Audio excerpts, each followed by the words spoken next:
The best teams of the 2020 Major League Baseball season have officially been determined. We're starting off with a matchup with the Rays versus the Yankees, all the way down to the National League with the Braves versus the Marlins. So what we're going to do is we're going to talk about every single team and pick out the one player that needs to have a great game or performance in that series. Hence, the most important player for every single remaining playoff team. Without further ado, we're not going to waste any time. Let's start talking baseball. Now, do not forget to leave a like and subscribe if you want to see more videos like this. But the first team that we're going to talk about is the LA Dodgers. Do you think I'm going to pick Mookie Betts? Do you think I'm going to go with Cody Bellinger? Or do you think maybe I'm going to go with the easy pick and pick Clayton Kershaw? You already know I'm going to pick the man, the myth, the legend, one of the greatest regular season pitchers of all time, Clayton Kershaw. He just came off his best postseason start ever. He has 26 career playoff starts, and that was easily his best.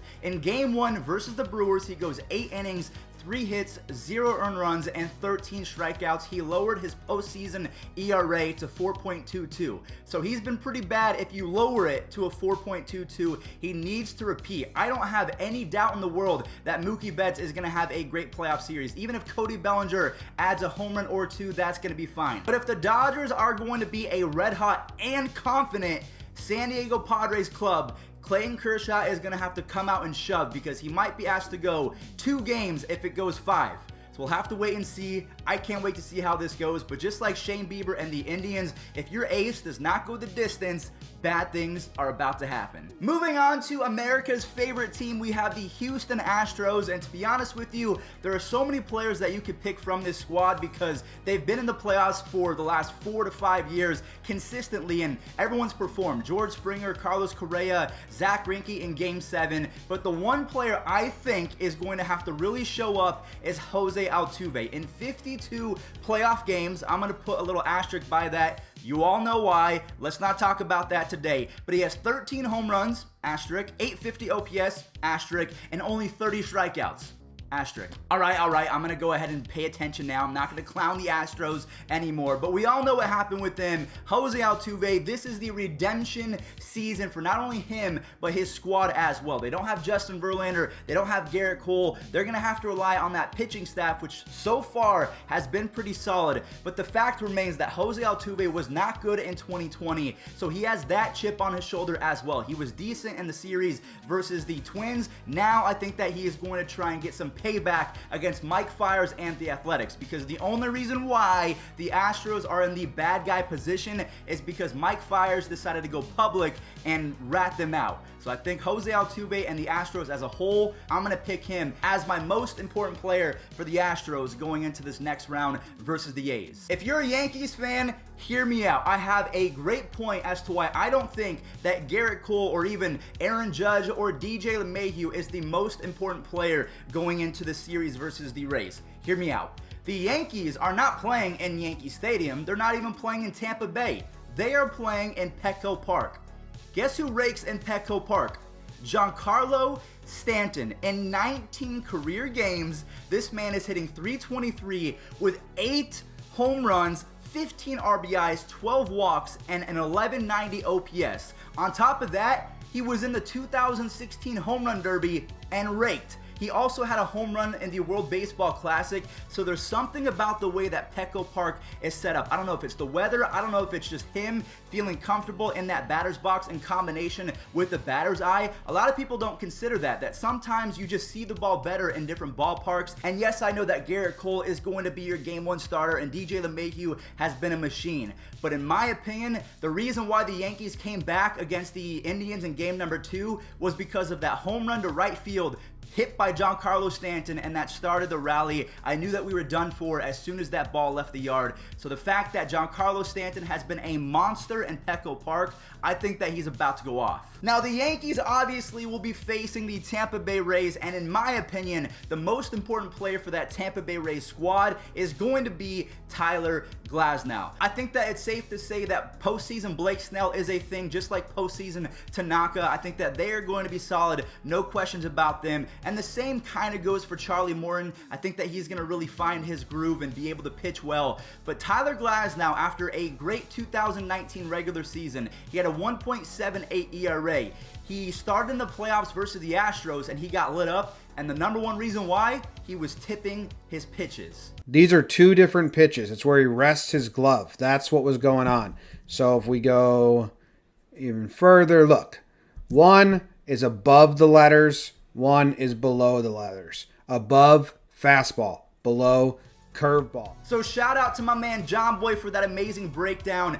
But this year, fast forward to 2020, Glasnow had a rough regular season, but then in the postseason versus the Blue Jays, he was able to dominate and be himself. 6 innings, 2 earned run, 8 strikeouts. So if he can really use that 100 fastball and that best curveball in baseball effectively, I think that he will get the Yankees to chase, because even though they have great plate discipline, they also whiff a lot, and Tyler Glasnow is a whiff pitcher. So if he can get a ton of strikeouts, the Yankees will be in a tough position. Glasnow, he's my guy to look at for the Rays. The San Diego Padres, this is my easiest pick of the day. Fernando Tatis Jr., the savior of baseball offensively. I think that Fernando and Trevor Bauer, they each provided so much entertainment and just shock value to the 2020 season. They will be my MVPs in terms of just the entertainers, but you have to give it to Fernando Tatis, considering the Padres are probably going to miss Dinelson Lamet and maybe Mike Clevenger. If Mike Clevenger comes back healthy, he might be the guy I would point to.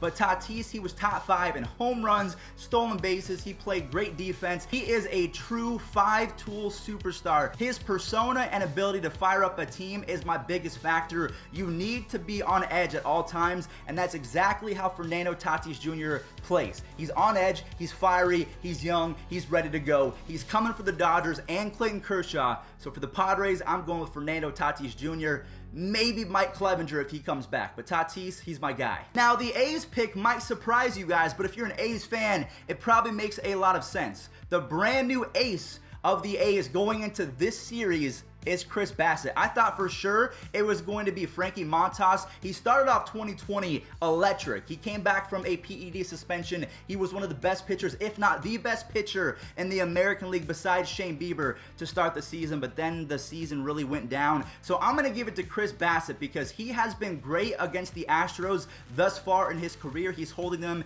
to, I think, a mid-600 OPS. He was great in his Game 2 start against the White Sox. He kept the A's afloat. So in my opinion, just ahead of Frankie Montas, I'm going to go with Chris Bassett as the most important player from the A's. If you disagree with me, let me know in the comment section down below and why. The Atlanta Braves was kind of a tough pick because you could go with Max Fried, you could go with Ian Anderson, you could go with any of their starting pitchers because they have to perform. But I'm going to go with Freddie Freeman, their 2020 MVP candidate, probably going to win MVP. He was tied with Jose Ramirez for first place in WAR in all of baseball. He had 53 RBIs and only struck out 14% of the time. That plays extremely well in the postseason. Putting the ball in play, run production, not striking out. I'm going to say the most important player and the most vital hitter in that lineup against the Marlins is Freddie Freeman. And also, the Marlins have a lot of big-time right-handed pitchers, Sixto Sanchez, Sandy Alcantara.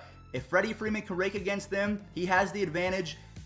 It might be a sweep. I'm not going to put my money on it, but the Marlins, the mismatch is there. And last but not least, let's go ahead and talk about the Miami Marlins, who made an improbable run to a second-round spot in the 2020 playoffs. Take a shot every time I say 2020 in this video. But in his start versus the Cubs just a few days ago, he threw a fastball 100 mile an hour or more 16 times. He completely throttled the Chicago Cubs. And if you don't remember, he was acquired for JT Realmuto about 2 seasons ago. So you know this kid has insane potential. His ceiling is one of the highest that we've seen in quite some time. He is going to be their X factor for me. I think Corey Dickerson is fine. Jesus Aguilar is fine. Starling Marte, I don't know where his health is in regards to his hand. So if Sanchez can dominate the Marlins, they might have a chance of stealing a game or two against the Braves. But let me know in the comment section down below if I missed anyone, if I got any of these players wrong. Maybe you think that DJ LeMahieu is the #1 guy for the Yankees. Maybe you think that Mookie Betts should never be questioned as the most important player for the Dodgers.